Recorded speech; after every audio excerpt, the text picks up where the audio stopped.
Bonjour, vous êtes peut-être au bord de la mer, peut-être que vous avez autre chose à faire, sûrement, que d'écouter mes vidéos, mes élucubrations tous les 2 jours sur le net. Euh, mais bon, j'avais des choses à dire, donc j'enregistre et puis je suis en vacances, j'ai du temps de libre, entre 2 thèmes astro que vous me demandez, est-ce que j'en fais pas 18 par jour, donc j'y vais lentement et puis je prends aussi un petit peu de temps, je prends des vacances dans ma pièce de travail, comme vous pouvez voir. C'est super agréable comme vacances. Alors donc, on s'en fout. Je voulais revenir 2 secondes sur la loi Chiappa pour apporter quelques petites précisions en fait. C'est pas une loi qui légalise la pédophilie, pas officiellement en tout cas. C'est une loi qui en fait abaisse considérablement ce qu'on appelle l'âge du discernement. C'est-à-dire qu'avant on considérait qu'un adolescent de 13-14 ans qui se faisait sodomiser par exemple Roman Polanski, on pouvait considérer que elle est à l'âge où elle est consentante. Elle sait ce qui va lui arriver, elle sait ce qu'elle fait. Admettons que ça... Bon, 13-14 ans, ça peut arriver, c'est vrai. Bon. Sauf que là, avec la loi Chiappa, cet âge du discernement, donc cet âge où un adolescent est censé savoir ce qui va lui arriver sur le plan sexuel, s'il trouve un partenaire adulte, l'âge du discernement vient d'être abaissé en fait à 5 ans avec l'âge Chiappa. Non pas 5 ans de moins que 13 ans, mais à l'âge de 5 ans. C'est-à-dire qu'elle considère qu'un enfant de 5 ans et demi, 6 ans, c'est ce qui va lui arriver si un agresseur le sodomise ou autre. Voilà, donc ça c'est la loi Chiappa. Donc je tenais à apporter ces précisions. Hein. Pour ceux qui veulent des sources, renseignez-vous, et j'ai même envie de dire, démerdez-vous. Je vous donne l'information, je ne suis pas le journaliste de service qui doit aller vous chercher vos sources. Je vous explique ce qui est en train de se passer, maintenant si vous voulez les fouiller, vous fouillez. Ne me demandez pas mes sources en permanence, d'accord? Allez vous débrouiller comme des grandes personnes. Et là, évidemment, je m'adresse à celles qui me demandent en permanence tes sources, tu dis n'importe quoi, parce que c'est fatigant.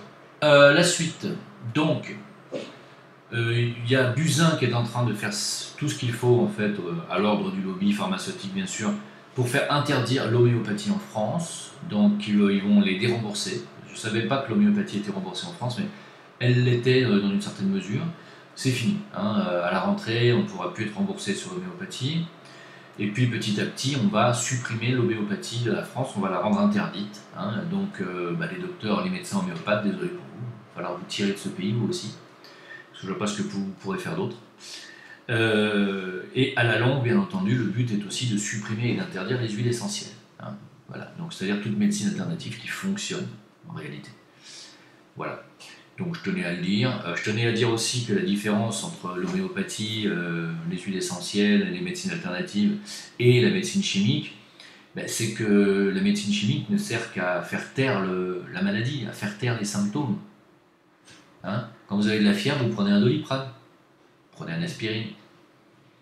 Alors j'ai de la fièvre, j'ai mal à la tête, vite, je prends quelque chose qui va masquer ma douleur. Non, quand on travaille sur soi, quand on est un être conscient, je pèse mes mots, hein. Les gens qui avalent des médicaments chimiques à longueur de journée ne sont pas des êtres conscients. Hein. Sauf évidemment si vous êtes dans une maladie handicapante, chronique, qui vous fait souffrir et vous n'avez pas d'autre choix, ou si vous êtes dans une crise de panique permanente, etc., vous avez besoin d'une aide chimique, là c'est autre chose. Non, je parle de ceux qui... dès qu'ils ont le moindre truc, prennent du paracétamol, de l'aspirine, de l'ibuprofène, de la cortisone, vas-y, j'en prends comme ça. Voilà. Ceux qui vivent là-dedans ne sont pas des êtres conscients. Je le dis, j'ai des gens de ma famille qui sont comme ça, et ils ne sont absolument pas conscients. Absolument pas conscients de leurs problèmes, de leurs problématiques. Hein. Donc, c'est une médecine sparadrap, si j'ai envie de dire. Hein. Qui ne soigne absolument que les effets, absolument que les conséquences, mais qui ne soigne absolument pas les causes. Dans les médecines alternatives, on va essayer de chercher la cause. Si vous avez mal à la tête, ça peut être diverses causes, mais principalement, ça va être un problème de foie et de vésicule biliaire. Principalement. Alors, pas que ça, hein, ça peut être aussi un problème organique à un autre endroit, mais principalement ça va être un problème de foie et de vésicule biliaire. Qui n'a jamais dit le lendemain d'une cuite « Ah, j'ai un mal de tête ?» Pourquoi vous avez mal à la tête quand vous avez pris une cuite? Vous êtes posé la question? Quel est l'organe qui est impacté quand vous prenez une cuite? Le foie. Hein. Ok. Donc, évidemment, il peut y avoir d'autres sources du mal de tête. Évidemment, ça peut être un problème oculaire, un problème une tumeur au cerveau, ça peut être des tas de possibilités. Mais je veux dire, on cherche la cause dans les médecines alternatives. On ne va pas donner de l'homéopathie pour soigner le mal de tête. Enfin, pour calmer la douleur du mal de tête. C'est pas le but. On va donner des granules homéopathiques pour aider à drainer le foie, dans ce cas-là. Si c'est le foie qui est responsable, bien entendu. Hein. Comprenez bien qu'on va chercher le problème à la source. Hein, et non pas là où c'est inondé. Si vous avez une inondation dans les plaines, c'est que les sources sont débordées plus haut. À quoi ça sert d'éponger les plaines si vous laissez continuer les sources couler à flot? Il faut aller réguler les sources, et ensuite les plaines ne seront plus inondées. C'est exactement le principe de la médecine causale. Or, en médecine chimique, on n'est pas dans la médecine causale, on est dans la médecine sparadrap. Et c'est pour cette raison que cette médecine stagne, même si elle a de très bons résultats par ailleurs dans beaucoup de domaines, elle stagne, parce qu'elle ne prend pas en considération l'être humain dans son ensemble. Voilà. Et qu'elle a tout à gagner à se mélanger aux autres médecines et à apprendre des autres médecines. Donc Madame Buzyn ne travaille pas dans l'intérêt collectif, ne travaille pas dans l'intérêt, bien entendu, national, et ne travaille absolument pas pour votre bien, c'est ma conclusion. Je voulais vous dire que la France est championne du monde, non pas de football, même si elle l'est, mais de censure internet et de fermeture de pages sur toute la toile du net, que ce soit Facebook, que ce soit YouTube. Voilà où en est la France aujourd'hui. Nous sommes le pays qui censure le plus au monde. Voilà. Est-ce que vous vous rendez compte de ce que ça représente? Non, vous ne vous rendez pas compte.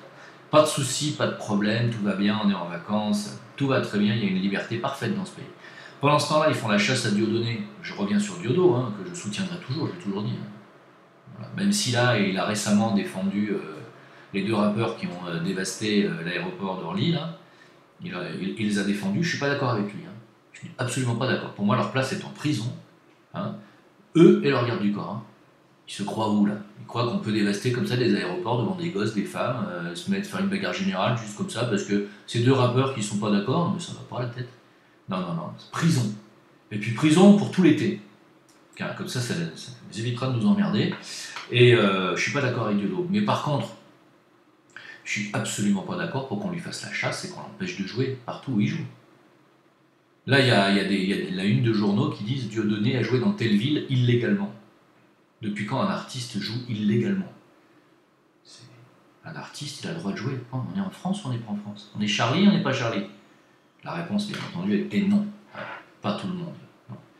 Tout le monde est Charlie, tout le monde a le droit de s'exprimer, sauf ceux qui dénoncent le lobby sioniste. Donc Diodo, je te soutiens. D'ailleurs, Béatrice Eblès devrait te soutenir aussi, puisqu'elle passe son temps à dénoncer le lobby. Oui, alors je voulais vous parler du réchauffement climatique, puisque vous avez vu un petit peu la chaleur qu'il fait dans le nord de l'Europe, de l'hémisphère nord d'ailleurs.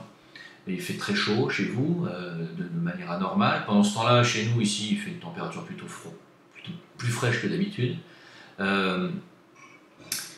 En fait, c'est un changement climatique réel, mais on ne peut pas juger, on ne peut pas savoir si c'est un changement à long terme, puisque ce n'est pas sur une année ou deux qu'on peut s'apercevoir d'un changement, c'est peut-être tout simplement une année qui se passe comme ça, voilà.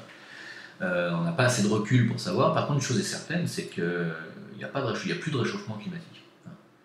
Eh oui. Alors la source, vous allez me dire, ah bon, tiens, c'est quelle source? Alors je vais vous la donner, parce que vous allez encore me dire, ah, il n'y a pas de source. Donc, la source, vous allez voir sur Closer. Alors, Causeur, pas Closer, pardon. Closer, c'est... Non, Causeur, CAUSEUR.fr. Et il y a une source ici qui nous explique que, alors effectivement, il y a des ouragans plus gros, mais ça ne veut pas dire pour autant qu'il y a un réchauffement global, c'est faux. Au contraire, la banquise arctique s'est étendue en 2017 de 4,6 millions de kilomètres carrés. Donc la banquise a grandi de 4,6 millions de km², ce qui n'est pas loin, ce qui n'est pas rien. Hein. Il y a aussi les forêts aussi ont progressé, voilà, puisque comme il y a il y a plus de CO2 dans l'atmosphère, les forêts progressent. Donc il y a plus de feuilles et plus d'arbres. Donc pour l'instant il n'y a plus de réchauffement symptomatique. Voilà. Donc tout ceci est une vaste supercherie, en tout cas pour l'instant en ce qui concerne le réchauffement. Après, le fait qu'il y ait un changement, oui, il y a un changement climatique, c'est sûr, mais encore, je viens de vous expliquer, personne ne sait ni où, ni quoi, ni comment, ni de quelle ampleur ça va être. Voilà. Donc c'est un mensonge, et puis comme tous les mensonges, moi j'en parle. Hein. En ce moment, par contre, au niveau des changements, il se passe quelque chose au niveau de la banque, et notamment au niveau de la bourse. À cause de ce qui se passe en Turquie, vous savez que, non vous ne savez peut-être pas, c'est Trump et toute sa clique, notamment Israël hein, surtout, ont décidé de faire la guerre à la Turquie de manière financière, économique, parce qu'ils ne peuvent pas les attaquer frontalement. Donc, ils sont en train de faire chuter la livre turque, la monnaie turque, qui perd 15% sur les marchés, là, récemment, hein, c'était le 10, donc c'est aujourd'hui. Ce qui entraîne une chute des banques européennes.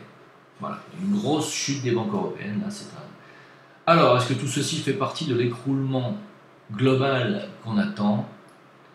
Oui ou non? Eh bien, écoutez, l'avenir nous le dira, mais en ce moment, il y a un écroulement des banques européennes à cause de la guerre à la Turquie et à la monnaie turque. Voilà. Sachez que tout ceci est en train de se passer actuellement, vous êtes en vacances.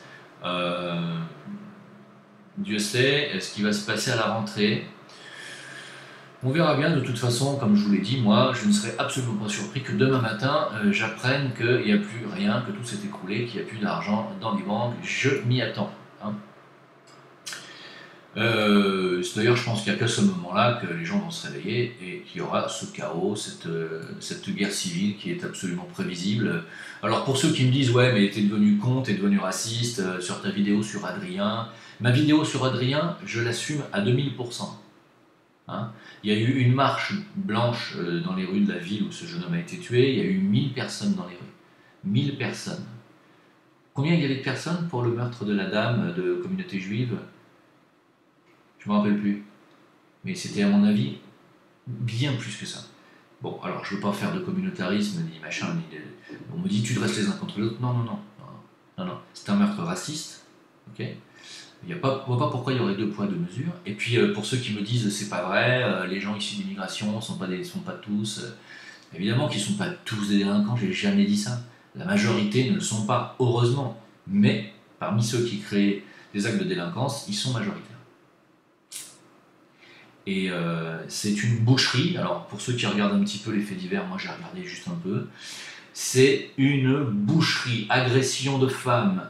En Suisse, c'est une hécatombe, les femmes sont violées, des migrants qui violent des femmes à Paris se font agresser, se font retrouver et interpeller au Cap d'Agde, ça veut dire qu'ils bougent, ils se baladent, ils font mumuse, ils n'ont pas de papier, tout va très bien, ça n'arrête pas, une écolière de 16 ans en Allemagne tuée par un gang d'Afghans. Alors vous allez me dire, c'est normal, vous les Occidentaux, alors ça c'est surtout les Africains qui me parlent comme ça. C'est normal, vous les Occidentaux, vous nous pillez, vous nous volez, vous nous colonisez depuis des siècles. Alors, je suis absolument d'accord avec vous. Absolument d'accord avec vous. Sauf que les gens qui vous pillent, qui vous volent et qui vous colonisent, c'est pas le peuple de France. Le peuple de France vient chez vous éventuellement en vacances pour profiter de votre soleil et éventuellement avoir envie de vous rencontrer. Le peuple de France est totalement con, il faut le dire, et innocent du colonialisme et du fait que vous soyez pillés encore aujourd'hui par l'État français. Donc si vous voulez vous en prendre à quelqu'un, et là je m'adresse à tous les pays d'Afrique qui sont pillés par la France, allez faire un coup d'État, allez faire quelque chose à l'Élysée ou à Matignon, mais ne vous en prenez pas au peuple de France, il n'y est pour rien, ce sont des gosses. Ce sont des enfants qui descendent dans la rue uniquement quand on gagne un jeu de baballe qu'on met au fond d'un filet. Dès que vous leur parlez d'autre chose, même du meurtre d'un jeune, ils s'en foutent, ils sont en vacances. Ils en ont rien à carrer. Alors si vous leur parlez que la France pille l'Afrique, ils vont dire Mais eux, ils ne voient pas la couleur de cet argent, de ce qu'on pille, de ce que l'État français pille réellement chez vous. Le peuple de France n'en voit pas la couleur. C'est-à-dire que si on vous prend l'uranium, le peuple de France, il ne voit pas l'uranium. Il voit qu'il a du chauffage l'hiver, qu'il paye très cher, mais il ne se rend pas compte que c'est de l'uranium qu'on a volé chez vous. Pour le reste des ressources qu'on viendrait voler chez vous, je ne sais pas, il y a certainement des tas et des tas de choses qu'on vous vole, je vous assure que les Français n'en voient pas la couleur.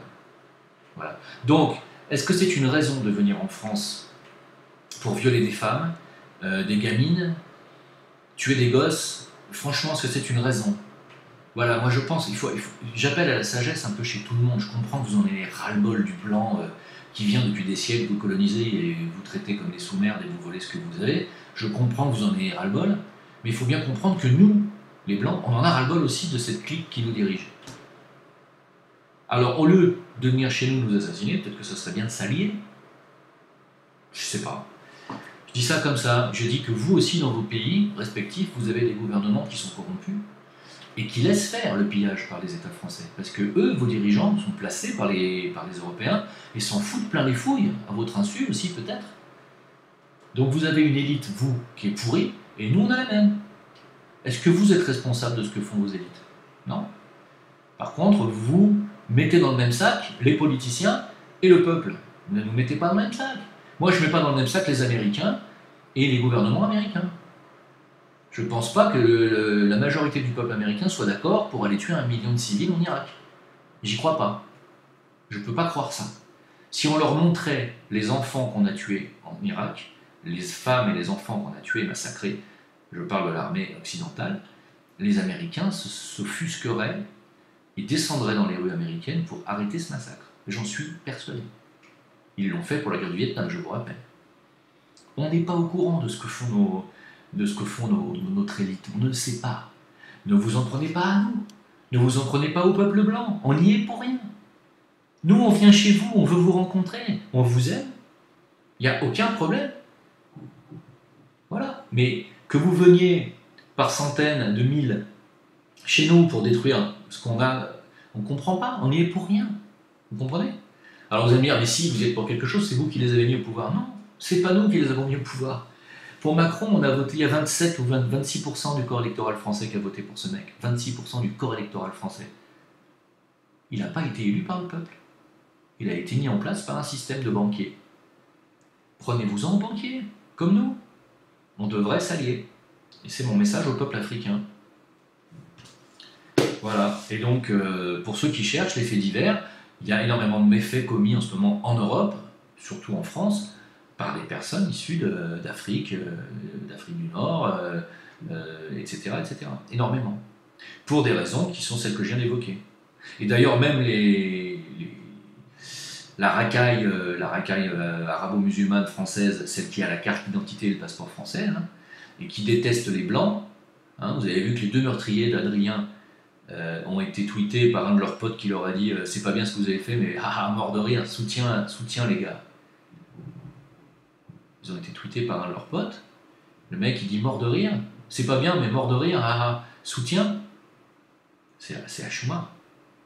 Hein, et ils sont en France depuis des générations, ils ont le passeport français, ils sont français, nous dit-on. Mais ils détestent les Blancs. Pourquoi? Parce que il y a eu la guerre d'Algérie et parce que la France a envahi l'Algérie il y a 64, il y a eu un siècle, plus d'un siècle. Ça doit s'arrêter à un moment donné. Les Allemands ont envahi la France aussi, à 2 reprises. Il n'y a pas longtemps, il y a moins d'un siècle. Hein. Bon, bah on est potes avec les Allemands aujourd'hui, on va en Allemagne, les Allemands viennent chez nous, salut, bonjour, comment ça va? Tout va bien? On va pas aller les assassiner sous prétexte qu'il y a un siècle, ils sont venus nous envahir, puis ils en ont tué des gens chez nous. Hein.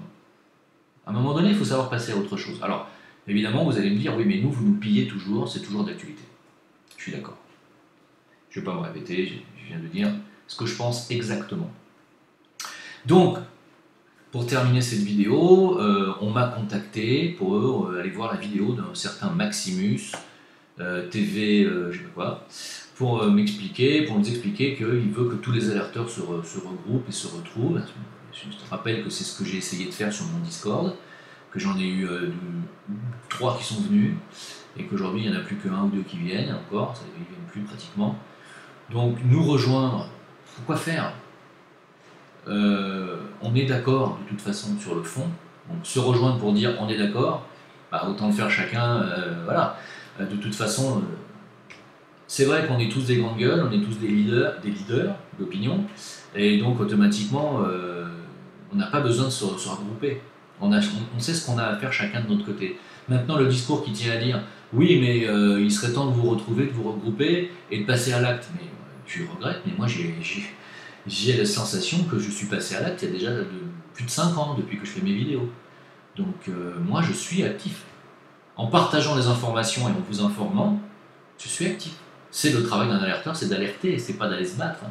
Moi je suis pas para, hein. Je suis pas un militaire, je ne me suis pas engagé dans l'armée, ni dans les forces de l'ordre, je suis pas là pour aller me battre. Hein. Je vais pas me battre, je vous le dis.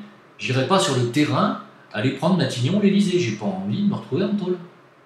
Enfin en tout cas pas pour ça. Voilà. Donc non. S'il y a des gens qui doivent se regrouper aujourd'hui et passer à l'acte, c'est le peuple de France, jeune, plein d'hormones, c'est à lui de passer à l'acte. Nous, on passe à l'acte en parlant et en informant. C'est notre boulot, les alerteurs. Hein. Si les alerteurs étaient aussi des guerriers, ça serait plus des alerteurs, là. Hein. Bon, ça serait des chefs d'État. Non, je regrette. C'est gentil pour l'invitation, mais non. Je veux bien qu'on fasse, si vous voulez, des vidéos communes, ensemble. Il n'y a aucun souci, j'ai toujours été d'accord pour ça. Mais je n'ai pas à venir rejoindre un groupe qui a envie de passer à l'acte. Non, non, merci. Je passe à l'acte déjà. Voilà, donc j'ai rien à rajouter à ce que j'ai à dire. Par contre, pour une vidéo commune, éventuellement pour se retrouver un jour en France, sur le sol français, sur Paris, se retrouver dans une taverne à boire de la cervoise, je suis d'accord. Pourquoi pas partager des idées autour d'une table à plusieurs, faire des conférences, informer le peuple de France en conférence, en direct, dans des salles. Je suis absolument partant. Mais après, passer à l'acte, ça veut dire quoi? Ça n'ira pas plus loin en ce qui me concerne. Voilà. Je vous remercie de m'avoir écouté. Pour ceux qui me demandent si j'ai des nouvelles de Béatrice, j'en ai pas. Voilà. Je vous remercie de votre soutien sur Tipeee et pour les gens qui m'ont envoyé des dons, un grand merci. Vraiment, même pendant les vacances, c'est vraiment gentil à vous. Eh bien, sur Facebook, Jim Leveilleur, VK Jim Leveilleur. N'oubliez pas que je suis de moins en moins sur Facebook pour ceux qui attendraient des réponses et qui tarderaient. Je ne viens quasiment plus sur Facebook parce que c'est une plateforme qui censure terriblement et qui maintenant, d'après ce que nous a dit la chaîne d'information, c'est passé à la télé. Facebook en fait a demandé à ce qu'on livre les données bancaires de leurs utilisateurs. Faites gaffe avec Facebook. Hein. Donc, tirez-vous sur VK. Ils ont chuté, Facebook a chuté de 18% en bourse, faites-les chuter de 70%. Parce que c'est un outil du système, hein, de la NSA, ça, pour vous espionner. Tirez-vous sur VK. Et puis vous allez voir que sur VK, il y a de l'information qui circule. Vous allez halluciner. C'est pas Facebook. Sur Facebook, on censure tout. N'oubliez pas que la France est championne du monde de censure. Barrez-vous, allez sur un média, sur une plateforme étrangère, russe, et VK, c'est parfait pour ça. Voilà. Et si demain VK se met à son tour à censurer, on ira ailleurs. On fabriquera nous-mêmes nos plateformes. Donc VK, Jim Leveilleur, Facebook, Jim Leveilleur encore, Discord, voilà, et puis c'est tout. Merci beaucoup à vous. Allez, bonnes vacances, au revoir.